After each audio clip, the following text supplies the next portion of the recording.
Then, with a grinding lurch, the boulder shifted. Inch by tortuous inch, it rolled, until a deafening crack split the night with an explosion, trembling as if something ancient had awakened.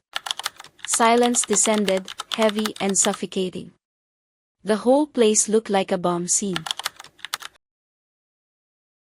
Once upon a time, in a small village nestled in the heart of Africa, where the sun scorched the earth by day and the night whispered secrets through rustling leaves, there lived a peasant farmer named Kofi. He was known throughout the village for his incredible work ethic and his infectious smile. Despite his troubles and challenges, Kofi always seemed to find joy in the simple things in life. Though life bent him low, Kofi found joy in the rhythm of the soil, tilling, planting, harvesting, always the first to arrive on others' farms and the last to leave. The villagers admired him, but not all hearts were as pure as his. However, not everyone was as kind-hearted as Kofi.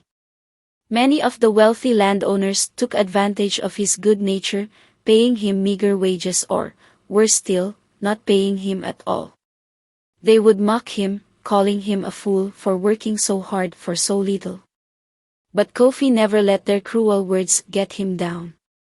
He would simply smile, shrug his shoulders, and continue working. He knew that he was doing his best, and that was all that mattered. But fate had darker plans. One grueling season, Kofi and his fellow farmers poured their sweat into a sprawling farm under a merciless sun.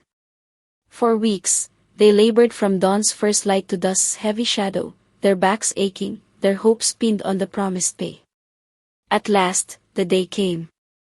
They gathered at the farm owner's mud brick house, thus clinging to their weary frames, anticipation thick in the air for their much-awaited pay. Then, chaos erupted. From the thickets burst a band of robbers, their machetes gleaming like fangs in the fading light. Shouts split the air as they demanded valuables, their eyes wild with greed. Kofi noticed what is about to happen, stepped forward, defiance in his stance, but a brutal blow to his face sent him reeling, blood pooling in the dirt. The robbers seized the farm owner's safe, where the season's wages were locked in, and bound Kofi to a gnarled tree with coarse rope that bit into his skin. As they made away with their loots into the dusk, the farm owner, his face twisted with rage, pointed a trembling finger at Kofi. "You," he snarled. "I saw you whispering with one of them this morning.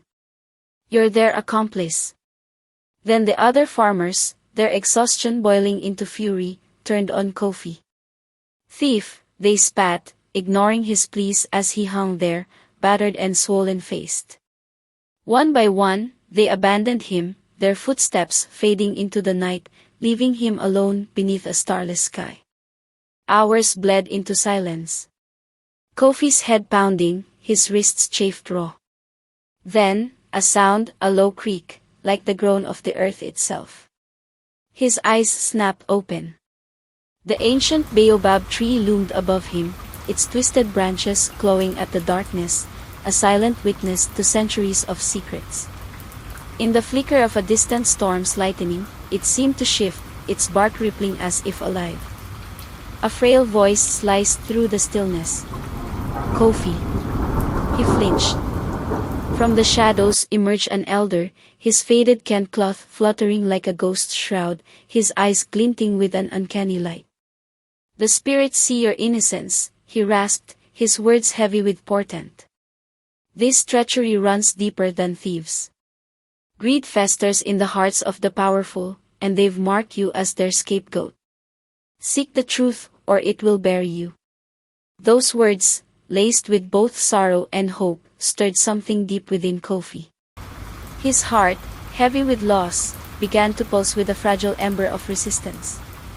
The elder's presence, as enigmatic as the night itself, hinted at a conspiracy far more insidious than a mere theft, a betrayal seeded by greed and nurtured by envy.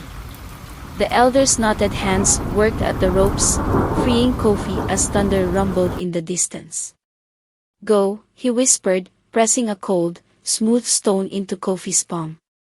"The future is yours, if you dare claim it." Then he was gone, swallowed by the night, leaving Kofi trembling beneath the baobab's watchful gaze. His mind churned as he stumbled home, the stone await in his hand, its surface etched with faint, unreadable runes. The elder's warning gnawed at him, a conspiracy, a betrayal cloaked in the village's shadows. Who had orchestrated this? The farm owner? A rival farmer? Or something older, something tied to the land itself? The air grew thick, the wind carrying faint whispers that prickled his skin. As he trudged along the dusty road, with the moon about setting, Kofi's mind began to wander to dark places. He thought about ending it all, about throwing himself into the nearby river and letting the waters wash away his troubles. He asked himself, how can he go home, empty-handed after all he had worked so hard, only to be accused of theft and denied the wages he so rightfully deserved. But as he walked, something inside of him began to stir. He thought about his family, his friends, and his community, all of whom relied on him for support. He thought about the land, which had given him so much, and which he had always treated with respect and care. At the village's edge, Kofi paused. The moon hung low, casting jagged shadows. Despair clawed at him, images of the river's depths, a swift end to his woes, but the elder's words and the stone's strange warmth anchored him. He squared his shoulders. He would uncover the truth, no matter the cost. With newfound determination, Kofi squared his shoulders and continued walking. He would not let the accusations of others define him. He would not let his troubles get him down. And with that, Kofi smiled, a small, determined smile, and continued on his way, ready to face whatever lay ahead. Days later, their king, Obedil, a man of immeasurable wealth, wisdom, and an insatiable curiosity about the nature of his people. He often disguised himself and walked among them, listening to their woes and triumphs, seeking the true hearts of men. One evening, troubled by whispers of idleness and gossips among the wealthy and their treatments to the poor, he devised a test. He summoned his strongest warriors and ordered them to place an enormous rock upon the main path leading into the kingdom.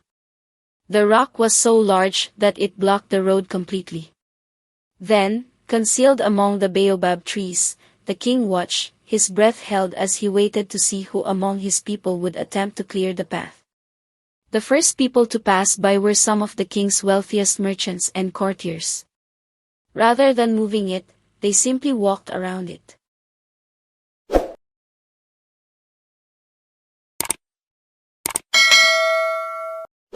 The first to arrive was Adisa, a merchant whose caravans stretched as far as the eye could see. Dressed in fine robes and adorned with golden rings, he halted before the obstacle. With a scoff, he cursed the stone and his voice rising over the wind.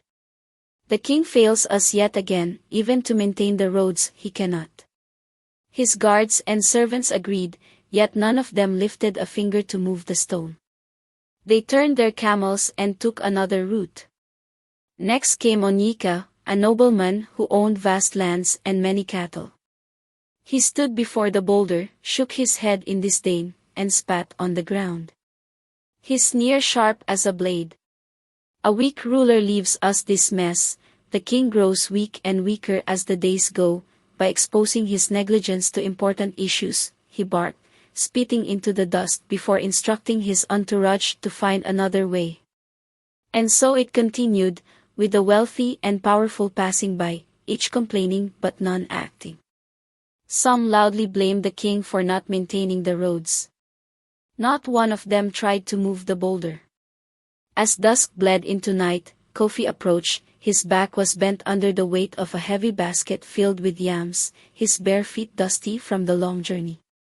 He halted before the stone and sighed deeply, his breath catching.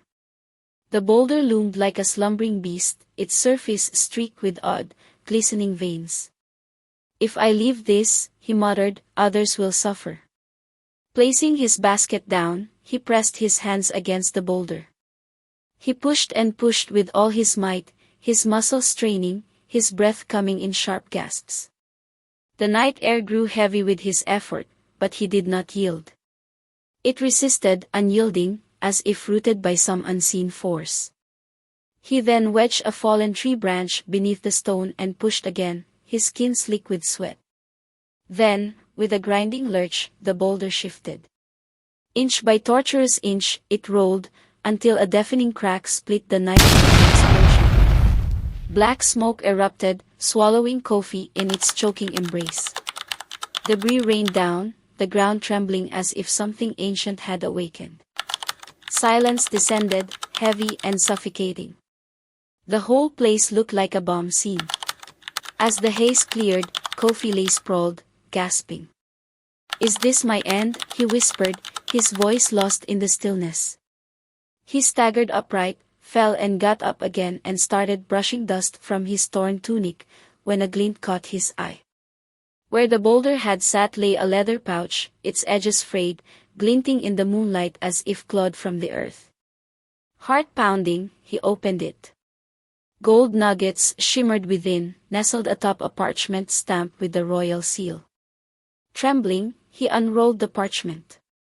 The message was simple yet profound: with every obstacle comes an opportunity. Only those with the heart to act shall be rewarded.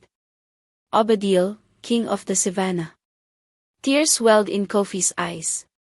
He clutched the pouch to his chest, knowing that this gold could change his life forever.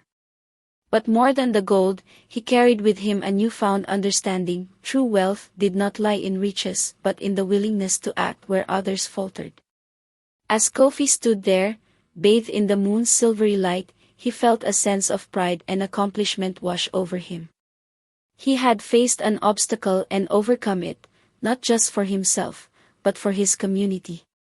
The weight of the gold nuggets in the pouch was nothing compared to the weight of the king's words: "Only those with the heart to act shall be rewarded." Kofi's thoughts were interrupted by the sound of rustling leaves. He turned to see King Obadiel emerging from the shadows, his presence regal yet unnerving, his eyes piercing the gloom. With a warm smile on his face, "Kofi," he said, voice low, "you've proven your worth. That gold is yours, but it's a mere shadow of the power within you." Kofi clutched the pouch, the elder stone burning against his skin. "What power, your majesty?" he asked, dread and awe tangling in his chest. "The power to lead," Obadiel replied, his gaze steady. "To unravel the lies that bind this land. Use the gold wisely, for greater trials await." With that, he vanished into the night, leaving Kofi alone with the weight of destiny. Kofi was taken aback by the elder's word, draped in a faded Kent cloth of the ancient baobab tree said, and now the king's words. He had never thought of himself as a leader, but both their words struck a chord deep within him. Kofi's mind was reeling with the king's words. He had never imagined that he would be seen as a leader, but the king's words had awakened something within him. As he walked back to his village, the pouch heavy, the stone heavier still. Whispers trailed him, rumors of the robbery, of unseen hands pulling strings. He knew now, the theft, the boulder, the elder's cryptic words, all threads in a tapestry of deceit. Someone, or something, watched from the shadows, testing him. He knew that he would use the gold to help others, to make a difference in his community, and to prove to himself and others that he was a true leader. The next morning, Kofi woke up early, feeling refreshed and renewed. He knew that he had a long journey ahead of him, but he was ready to face whatever challenges came his way. He began by using the gold to help his fellow villagers. He bought food for the hungry, medicine for the sick, and tools for the farmers. He also used some of the gold to fix the village's broken well, which had been a source of trouble for the villagers for a long time. As Kofi worked tirelessly to help his fellow villagers, he began to notice a change in the way they looked at him. They no longer saw him as just a poor farmer, but as a leader, a problem solver, and a source of hope. And as Kofi's reputation grew, so did his influence. He began to attract the attention of other villages and towns, who sought his advice and guidance on how to solve their own problems. Kofi's journey had just begun, but he knew that he was on the right path. He had discovered his true wealth, not in the gold, but in the hearts of those he touched. And he knew that he would continue to use his gifts to make a difference in the world, one village at a time.